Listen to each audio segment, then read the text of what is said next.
अस्सलाम वालेकुम। वालेकुम अस्सलाम सर। अच्छा जी, तो ठीक है, पहले तो ये डिस्कस कर लेते हैं कि हमने अभी तक क्या क्या कवर किया है और उसके आगे कहाँ तक जाना है। तो सबसे पहले तो हमने मैथमेटिकल मेथड से आपको 2 एक्सरसाइज कराई थी कॉम्प्लेक्स नंबर की, एक्सरसाइज 1.1 एंड 1.2 के सवालात कराए थे। उसके बाद हमने इंटरवल डिफाइन किया था, फिर फंक्शन की डेफिनेशन, डोमेन एंड रेंज वगैरह की थी, फिर ग्राफ बनाए थे फंक्शन के, और लिमिट कंटिन्यूटी ग्राफ के ज़रिए भी की थी, और पीस वाइज फंक्शन की कंटिन्यूटी भी डिस्कस की थी, उसके भी ग्राफ बनाए थे। उसके बाद हम चले गए थे डेरिवेटिव पे। अब ये बताओ कि डेरिवेटिव पे हमने कहाँ तक किया था, क्या किया था। अभी मेरी आपकी सीआर से कहा था कि ज़रा देख लो कि लास्ट लेक्चर हमने कौन सी एक्सरसाइज थी जो हमने की थी और कहाँ से अब हमें शुरू करना है। तो इसका जवाब कौन देगा भाई कि कहाँ से हमने आगे शुरू करना है।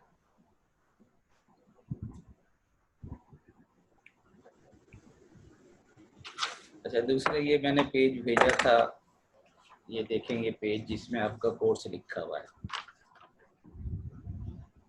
ये काफ़ी है कोर्स भेजा था कि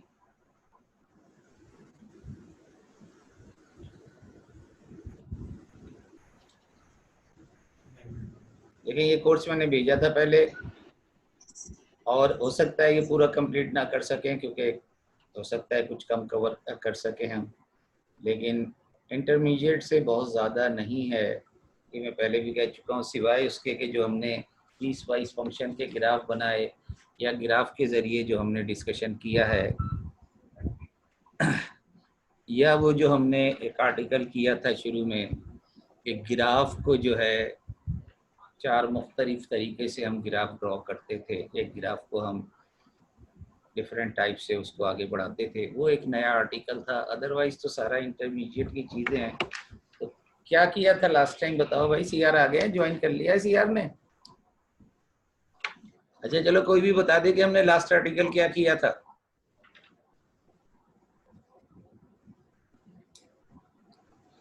अपना माइक ऑन करो और बता दो कि आखिर में हमने क्या किया था, अब हमें कहाँ से कंटिन्यू करना है।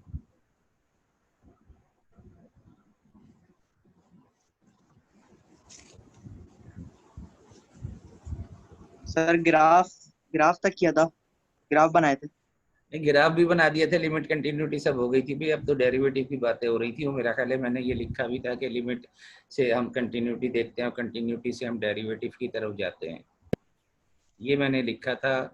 मुझे जहाँ तक याद, सर डेरिवेटिव शुरू नहीं हुए थे सर। डेरिवेटिव शुरू नहीं हुए थे, कंटिन्यूटी तक हम चले गए थे। मतलब ये है कि एक्सरसाइज 1.5 की थी। वो सर 1.3 तक हुआ था शायद। 1.2 में तो भाई लिमिट है, 1.5 में कंटिन्यूटी थी। जो कंटिन्यूटी मैंने आपको बताई थी कि कंटिन्यूटी खासतौर पे पीस वाइज फंक्शन की हमने डिस्कस की थी।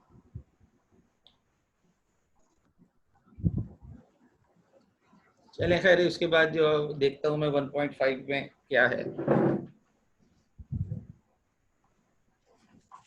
1.5 में से हमने जो इसमें लिखा हुआ है कि 1.5 में से 11 से लेकर 22 तक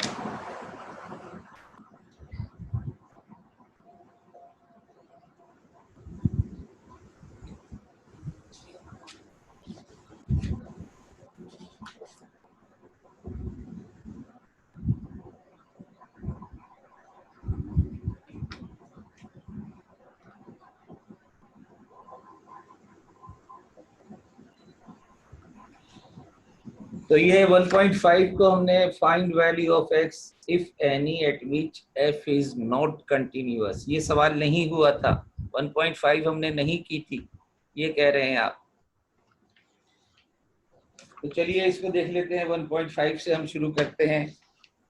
अच्छा, ये जो मैंने आपको बताया सिलेबस ये आपके पास है, नहीं तो अभी तस्वीर इसको आपके पास स्क्रीन पे आ रहा है, इसे अब आप जो है स्नैपशॉट ले लें या कुछ भी कर लें तो या रिकॉर्डिंग में आ जाएगा हमारे लिए। तो ये सारा हमारा कोर्स है, लेकिन ये भी हो सकता है कि पूरा मुकम्मल हम ना कर सकें, पहली बात। दूसरी बात ये है कि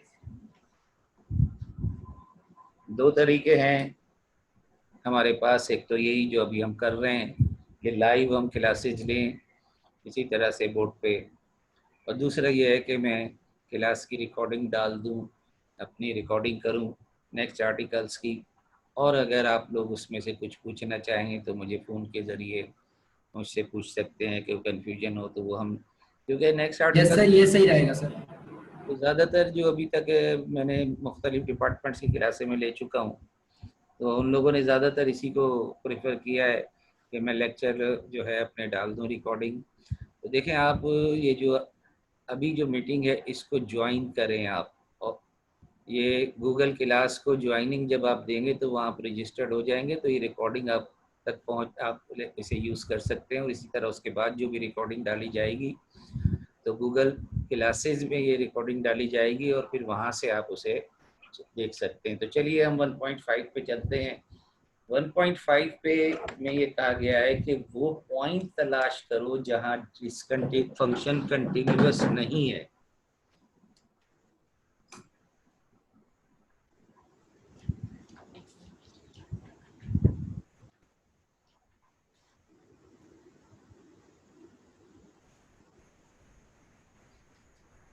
Where the function is discontinuous. तो exercise 1.5, exercise 1.5 पेज नंबर है 119। क्वेश्चन नंबर 11 में fx 5x4 minus 3x plus 7।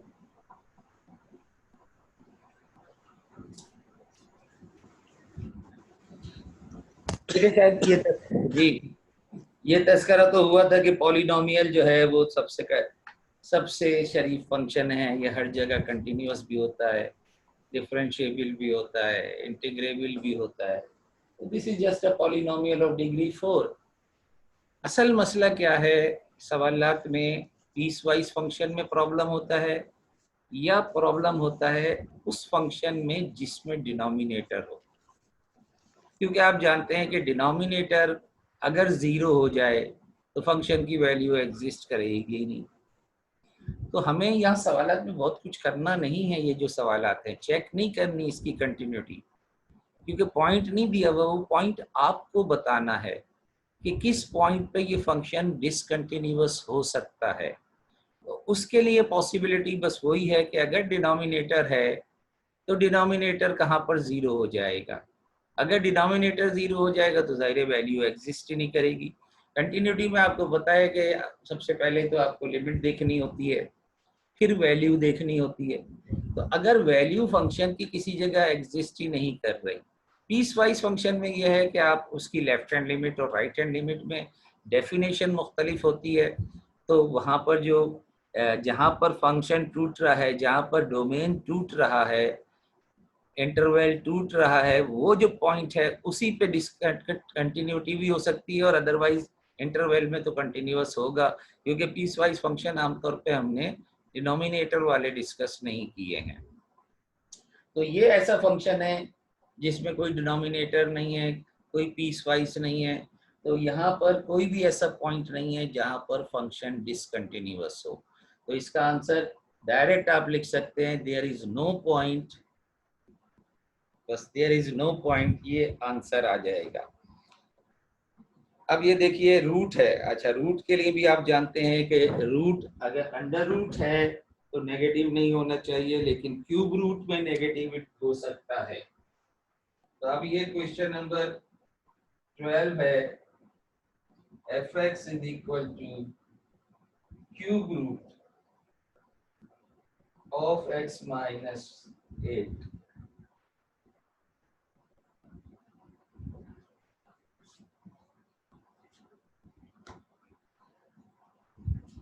तो अब तो वो ग्राफ याद होंगे जो हमने एक ग्राफ को जो है मुख्तलिफ तरीके से, 4 मुख्तलिफ तरीकों से हमने किया था। तो अंडर रूट में जो था सिर्फ पॉजिटिव वैल्यूज ली जाती है, लेकिन यहाँ है क्यूब रूट। क्यूब रूट में तो नेगेटिव वैल्यू हो सकती है, क्योंकि क्यूब रूट नेगेटिव का तो नेगेटिव हो सकता है, लेकिन अंडर रूट में चूंकि कॉम्प्लेक्स हो जाता है, इसलिए रूट के अंदर नेगेटिव, जब आप स्क्वायर रूट लेंगे तो रूट के अंदर नेगेटिव नहीं होना चाहिए। लेकिन अगर आप क्यूब रूट लेंगे तो जाहिर है कि -27 का क्यूब रूट -3 है, रियल एक रियल रूट तो है उसका, तो इसलिए यहाँ नेगेटिव हो सकता है। तो अगर ये क्यूब रूट नहीं होता बल्कि अगर स्क्वायर रूट होता तो जाहिर है कि ये x से लेस देन नेगेटिव वैल्यू होती, 8 से लेस देन जो थी, 8 से अगर 7 जो था वो 8 से अगर लेस होता तो अंदर नेगेटिव वैल्यू आ जाती। तो अब यहाँ पर कोई प्रॉब्लम नहीं होगा, क्योंकि नेगेटिव पे भी एग्जिस्ट करती है वैल्यू और पॉजिटिव पे भी वैल्यू एग्जिस्ट करती है। अब ये हो सकता है कि नेगेटिव पे 2 रूट कॉम्प्लेक्स हो, लेकिन एक रूट तो बाहर रियल आएगा। तो यहाँ भी ऐसा कोई प्रॉब्लम नहीं है कि क्यूब रूट की वजह से, अगर स्क्वायर रूट होता तो यकीनन प्रॉब्लम होता, बहुत सारे ऐसे नंबर थे जहां पर डिसकंटिन्यूटी आ जाती, लेकिन क्यूब रूट होने की वजह से यहाँ भी कोई ऐसा पॉइंट नहीं है जहां पर ये फंक्शन डिसकंटिन्यूअस हो। लेकिन अब हम चलते हैं डिनोमिनेटर वाले सवालों पर। तो बस ये चीज ध्यान में रखें आप कि पीस वाइज में लिमिट खासतौर पे होगी, वैल्यू भी हो सकती है। क्वेश्चन नंबर 13 देखें, x plus 2 fx is equal to x plus 2 upon x square plus 4, x square plus 4। अच्छा, प्रॉब्लम यहाँ भी नहीं आएगा, इस मैं 14 भी लिख देता हूँ ताकि दोनों एक साथ डिस्कस हो जाए। fx is equal to x plus 2 upon x square minus 4। देखिए 13, 14 तकरीबन एक जैसे सवाल है, सिवाय इसके कि एक जगह x स्क्वायर प्लस 4 है और एक जगह x स्क्वायर माइनस 4 है। अब यहाँ डिनोमिनेटर है, लेकिन ऐसा डिनोमिनेटर है क्वेश्चन नंबर 13 में जो कभी 0 नहीं हो सकता। क्यों नहीं हो सकता? क्योंकि ये कुछ भी हो, स्क्वायर है चूंकि और बीच में प्लस है, तो एवरी टर्म इज पॉजिटिव। तो यहां भी आपके पास कोई भी ऐसा नंबर नहीं है जो इसे अनडिफाइंड बना दे। x की कोई वैल्यू ऐसी नहीं है जो इसे अनडिफाइंड बना दे। 0 बना सकता है, x को अगर आप -2 रख दोगे तो वैल्यू उसकी 0 हो जाएगी, तो 0 तो बन सकता है। तो यहां अगर आप देखें, दो चीजें है ना, एक तो लिमिट है दोनों तरफ से, left hand limit right hand limit निकालोगे तो ये तो सेम आएगी, लेकिन ये डिफरेंट, लेकिन अप्रोचिंग टू सेम पॉइंट। तो एक क्योंकि पॉलिनोमियल है, ये तो ऊपर वाला तो पॉलिनोमियल है, मसला कर सकता था डिनोमिनेटर। डिनोमिनेटर में भी चूंकि होल स्क्वायर प्लस के साथ है तो कोई प्रॉब्लम नहीं है।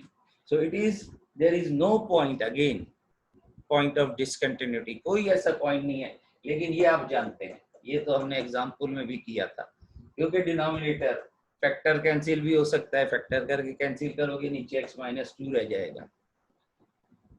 तो 2 इज द पॉइंट, क्योंकि 2 अगर आप रखोगे तो डिनोमिनेटर 0 हो जाएगा, -2 रखोगे तब भी डिनोमिनेटर 0 हो जाएगा।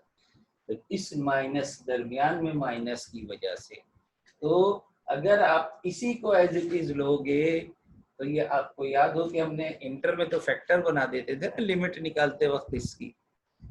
तो हमने ये देखा था, एक सवाल जब लिमिट निकाल लेते तो इस किस्म का हमने सवाल किया था कि दोनों तरफ से अप्रोचेस टू 1 पॉइंट है, लेकिन 1.2 पे ये फंक्शन या -2 पे ये फंक्शन जो है वो इनफाइनाइट हो जाता है, इसकी वैल्यू डिनोमिनेटर बिकम 0।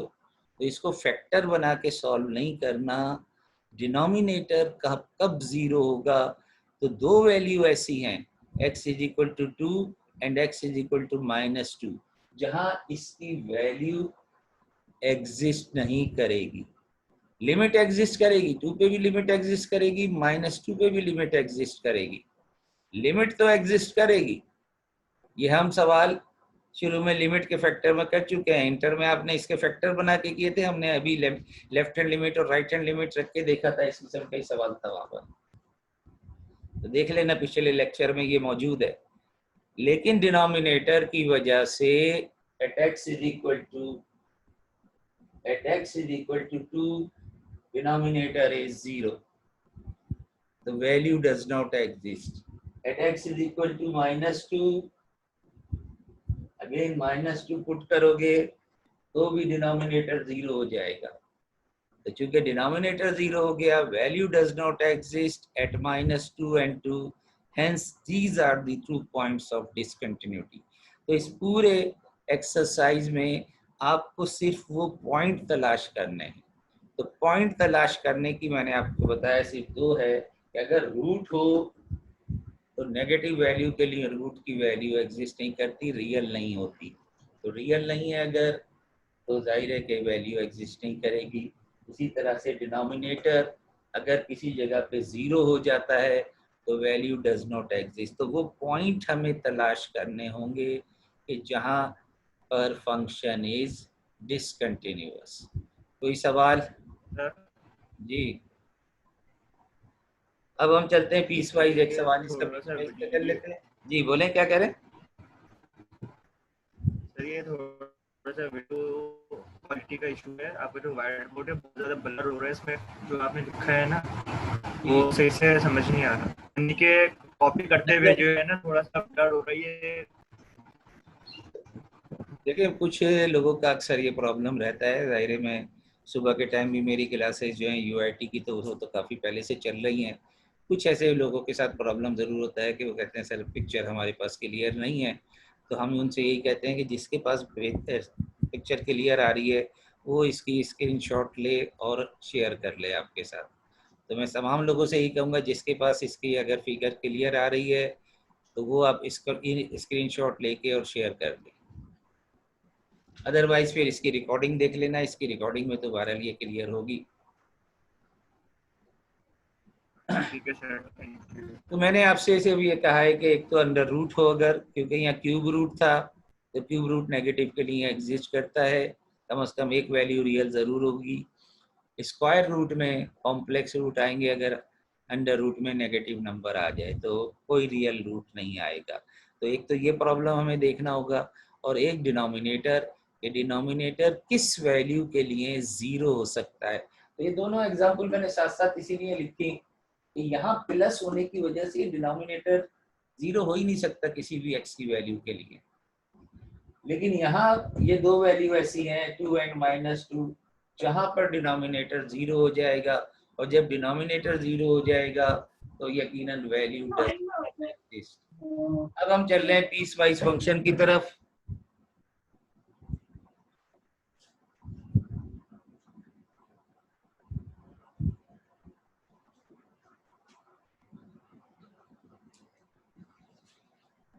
देखिए ये क्वेश्चन नंबर 21 और 22 जो है ये पीस वाइज फंक्शन है।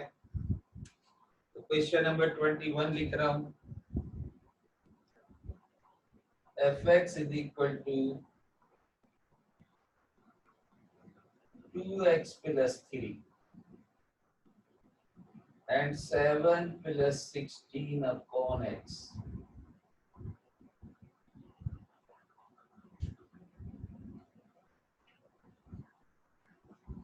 पहले वाले के लिए है कि x is less than or equal to 4, दूसरे वाले के लिए है x is greater than 4।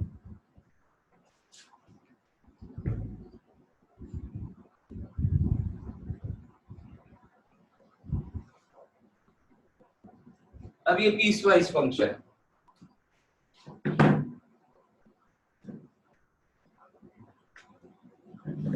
To x plus 3 x is less than और equal to 4, 7 plus 16 upon x, x is greater than 4।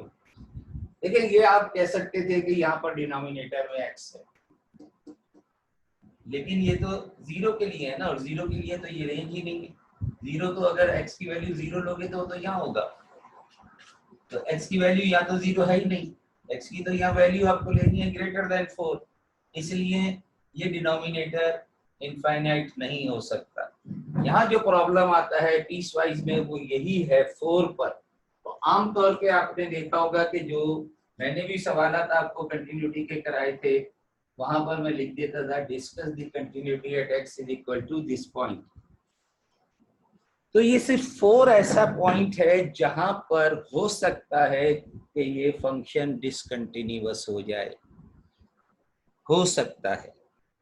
तो उसके लिए आप लिमिट देखेंगे तो 4 की तरफ अगर आप जाएंगे यानी लेस देन 4 ये। अब यहाँ कैलकुलेट करने की जरूरत नहीं है लिमिट पूरी आपको। ये देखिए left hand limit. Left hand limit का मतलब है limit x tends to 4 minus h, यानी 4 से लेस। यही था ना पहला स्टेप जो हम लिखते थे, 4 से लेस। तो यहां सिर्फ आप ये देखें कि 4 से लेस ये है, यहां पर x की जगह 4 पुट कर दो,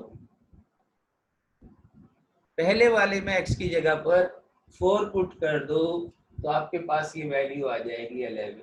तो सिर्फ ये एक स्टेप, क्योंकि हमें वो पॉइंट देखना है, पॉइंट ऑफ डिसकंटिन्यूटी। हम कंटिन्यूटी डिस्कस नहीं कर रहे। अगर ये सवाल ये होता कि डिस्कस दी कंटिन्यूटी तो वही होता जो मैंने क्लास में कराया हुआ है, जो 3-3 इंटरवल लिए हुए थे। यहाँ तो सिर्फ 2 इंटरवल बनाए हुए।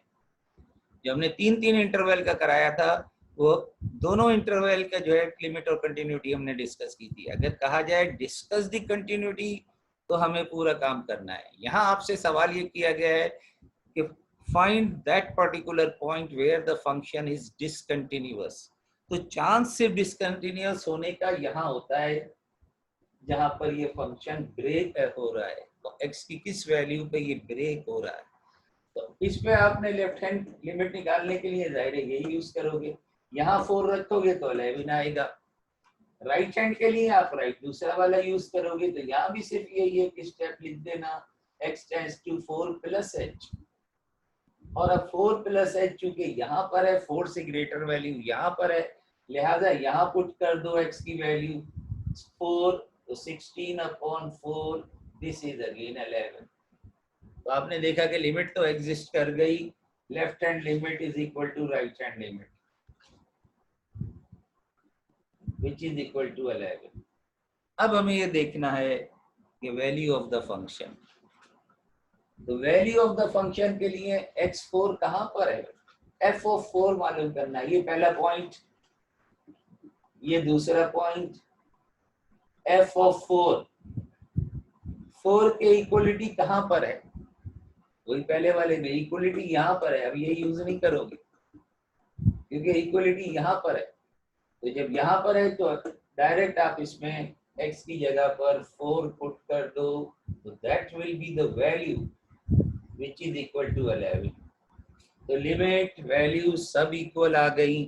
तो जिस पॉइंट पे चांस था डिसकंटिन्यूअस आने का वहां पर दोनों इक्वल है, left hand right hand equal है और वैल्यू भी एग्जिस्ट करती है और वैल्यू जो है वो लिमिट के इक्वल भी है।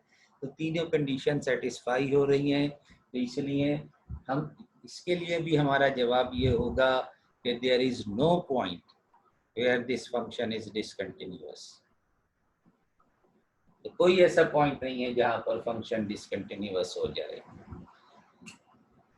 तो नेक्स्ट आर्टिकल जो हमारा है, जो हमने सिलेबस दिया था, फिर डिफरेंशिएशन है।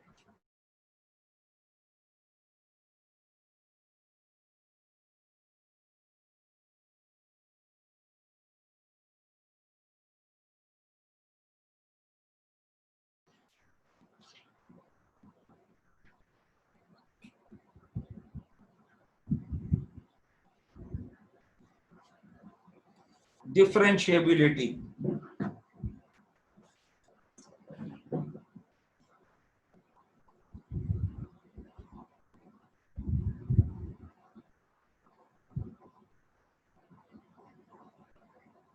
heading दो डिफरेंशिएबिलिटी।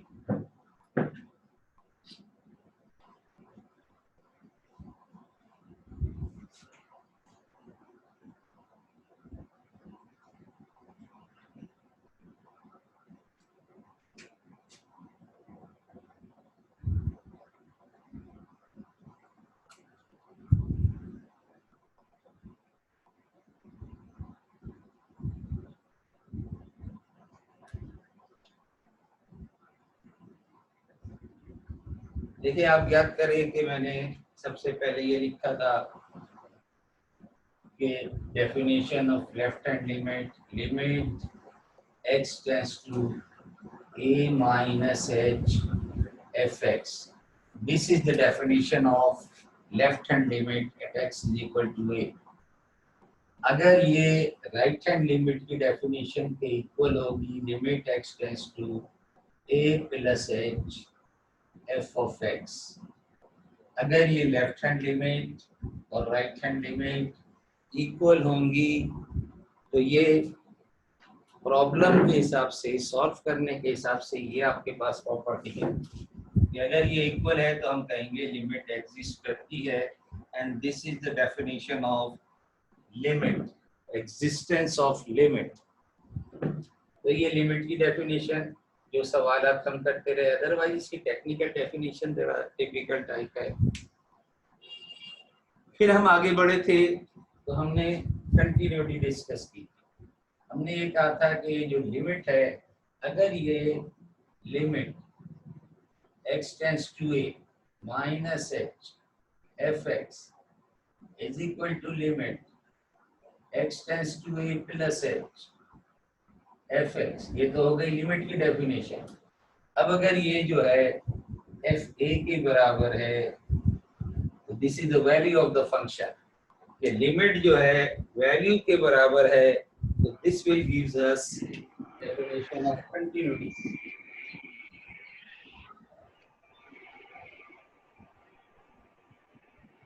ये है कंटिन्यूटी की डेफिनेशन। अगर left hand right hand limit equal है तो लिमिट एग्जिस्ट करती है, तो लिमिट एग्जिस्ट करती है तो फिर हम वैल्यू पे जाते हैं, वैल्यू एग्जिस्ट करती है। 40 मिनट्स जो है वो क्लास होती है यूजुअली, तो उसके बाद ज़रा ब्रेक आ जाता है, तो बस हम इसे कंटिन्यू रखेंगे अभी। तो जूम पे जो है 40 मिनट की क्लास ये जो है बिल्डिंग फंक्शन कंटिन्यूटी की डेफिनेशन। अब हम चल रहे हैं, अच्छा इसी को जरा सा थोड़ा सा, जिसे हमने कहा था लेफ्ट हैंड कंटिन्यूटी और राइट हैंड कंटिन्यूटी, अगर इस एफ ए को हम दोनों में से सब्ट्रैक्ट कर दें जब ले जाएंगे, ये भी अरेंजमेंट है कि ये limit x tends to a minus h, या h वाला फंक्शन यूज कर लें तो ज़्यादा बेहतर है, a minus h fx minus fa। तो आपको कंटिन्यूटी में इस किस्म की भी चीज़ें नज़र आती हैं, limit x tends to a plus h fx minus f of a। तो ये भी इंडिविजुअली ये अपनी अपनी जगह पर कंटिन्यूटी की डेफिनेशन के तौर पे भी बुक्स में नजर आएंगी, लेकिन असल में ये लेफ्ट हैंड से आपने निकाली है और ये राइट हैंड है। तो आप कह सकते हैं कि this is left hand continuity and this is right hand continuity. अब यहीं से अगर आगे आपको पता है differentiability, derivative, rate of change है। रेट ऑफ चेंज का मतलब है रेशियो। अभी तक हम सिंपल चल रहे थे, आगे आ जाता है फिर रेशियो। तो x माइनस ए से डिवाइड कर दोगे तो डिफरेंशिएबिलिटी हो जाएगी। डिफरेंस ये fx का डिफरेंस है और वो x का डिफरेंस है, x माइनस ए, तो left hand x minus a. तो difference between the functional value divided by the difference between the value of x।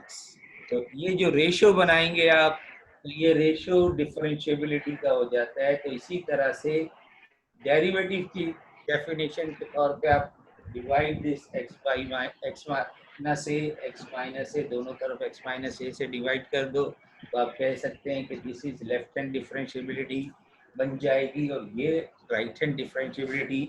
तो ये लास्ट लाइन इसी तरह लिखूं, थर्ड वन। तो ये दोनों डेफिनेशन है कंटिन्यूटी की। अब इसी से रिलेटेड हम अगले स्टेप पे जाते हैं। तो लिमिट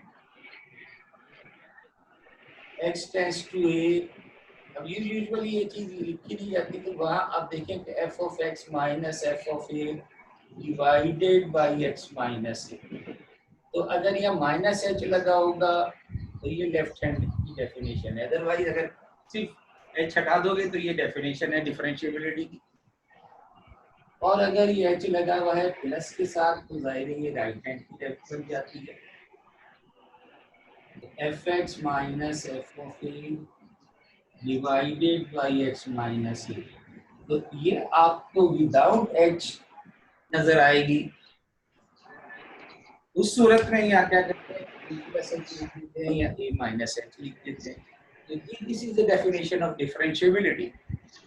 तो लिमिट से कंटिन्यूटी, कंटिन्यूटी के बाद डिफरेंशिएबिलिटी। अब देखो जरा जरा ये मेरी बात सुनना, लिमिट एग्जिस्ट करेगी तो जरूरी नहीं है कि फंक्शन कंटिन्यूटी हो या ना हो, कंटिन्यूअस हो या ना हो उस पॉइंट पर। लिमिट की एग्जिस्टेंस का मतलब ये नहीं है कि फंक्शन कंटिन्यूअस भी होगा, लेकिन अगर फंक्शन कंटिन्यूअस है तो यकीनन लिमिट एग्जिस्ट करती होगी। रिवर्स ऑर्डर सही है, लेकिन ये सही नहीं है। लिमिट एग्जिस्ट करती है तो जरूरी नहीं है कि फंक्शन कंटिन्यूअस हो, फंक्शन कंटिन्यूअस हो तो जरूरी नहीं है कि फंक्शन डिफरेंशिएबल भी हो। लेकिन अगर फंक्शन डिफरेंशिएबल है तो इस पर्टिकुलर पॉइंट ए पर वो कंटिन्यूअस भी होगा, क्योंकि कंटिन्यूटी इसका एक पार्ट है। तो रिवर्स ऑर्डर में ट्रू है कि अगर ये एग्जिस्ट करता है तो ये भी होगा और ये भी होगा और ये भी होगा, लेकिन ऐसे जरूरी नहीं है कि ये हो सकता है ये हो ये ना हो, ये हो ये ना हो उस पॉइंट पर। तो यहाँ एक नोट कर लो, एक point, very important point, note that every differentiable function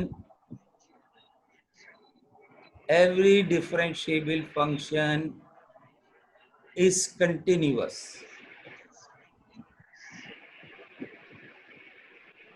at the point of differentiability। कि जिस पॉइंट पे वो फंक्शन डिफरेंशिएबल है तो वो उस पॉइंट पे कंटिन्यूअस भी होगा, मस्ट है ये, इट मस्ट बी कंटिन्यूअस। आपने ये आमतौर पे फर्स्ट प्रिंसिपल के तौर पे भी देखा होगा, लेकिन वहां पर आमतौर पे यही यूज किया जाता था, F of A plus H right hand side के फर्स्ट प्रिंसिपल में यूज किया जाता था। तो यहाँ पर भी जो सवाल आते हैं वो फर्स्ट प्रिंसिपल के जरिए ही है।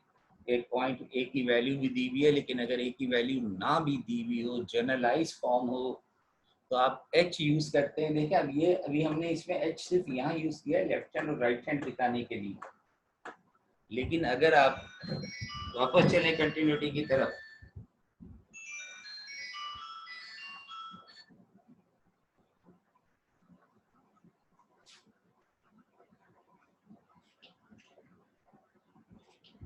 इसी को डिफरेंशिएबिलिटी को जरा F of A plus H और माइनस के फॉर्म में देखते हैं। Limit H tends to zero, ये वाली फॉर्म जो एच टेंड्स टू जीरो हम लिया करते थे अगले स्टेप के लिए, f of A plus H minus F of a, ये है राइट हैंड लिमिट क्योंकि ए प्लस एच। चलो लेफ्ट के हम लेफ्ट पे रख रहे हैं इसलिए पहले हम इसे लिख लेते हैं माइनस, और इसी तरह से limit H tends to zero F of A plus H minus F of A. This is the definition of continuity जो यहाँ हमने एक्स की फॉर्म में रखी हुई थी, यहाँ हमने एच की फॉर्म में आ गया। तो this is the definition of continuity, से ब्रैकेट में लिख लो।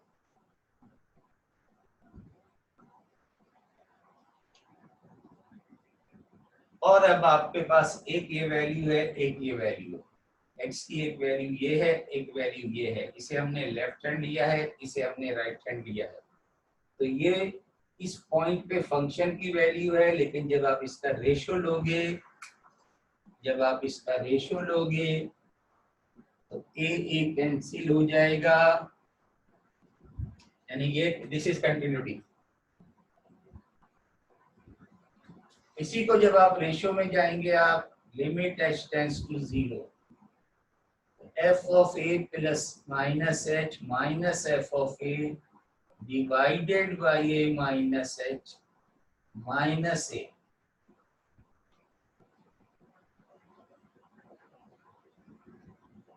तो ये जो है this is left hand derivative और प्लस ए प्लस एच होगा तो right hand derivative. Limit H tends to a f of A plus H minus F of a divided by a plus H minus a. अब देखें ए cancel हो जाएगा, minus H रह जाएगा, यहाँ plus H रह जाएगा।